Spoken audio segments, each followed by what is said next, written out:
पिलाने समस्त को पुणी थे भारतीय भाषा उत्सव पाई स्वागत। आज हूँ डिसेम्बर 4 तारीख। तुम्हें मैंने जाच 75 दिन है यह पर्व आम पालन कर आसुची। आमर महाकवि तमिल भाषार महाकवि जी चिमना स्वामी सुब्रमण्यम भारती जन्म दिवस 1882 मसीहा डिसेम्बर 11 तारीख। से उपलक्षे सारा भारत वर्ष में सबु भाषा को सम्मान दे समस्त मध्य सौहार्द वातावरण सृष्टि करने यही भाषा दिवस प्रत्येक शिक्षानुष्ठान प्रत्येक कार्यालय मानक पालन करा जाउछि भारतीय भाषा उत्सव। आज मु केतेटा भाषा कहबी तमे माने से भाषा गुड़ी को केते भल पाउछ देखिबा। मु को भाषा रे कहबी से भाषार तमे ना कहि। अच्छा पिला माने एटा जो लिखी छी एटा मु को भाषा रे लिखी छी हिंदी। आम स्कूल रो ना लिखा है ना एटा को भाषा रे लिखा है ओडिया।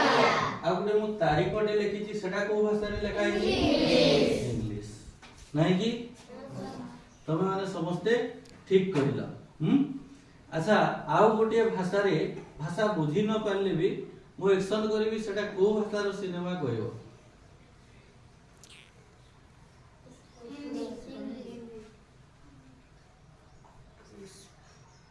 देखि जो को भाषा रे पुष्पा मूवी हेतिला कि हिंदी रे हेतिला सिना। प्रथमे को भाषा रे हेतिला तेलुगु। को भाषा रे भालो अछि भालो बसो की भाषा रे नहीं बांगाली नहीं कि। तो एमिति अन्य भाषा जानिबा पय हमको इच्छा होय ना नहीं आमे जानिबा पय चेष्टा करू ना तेणु आमे शिखि पारू ना।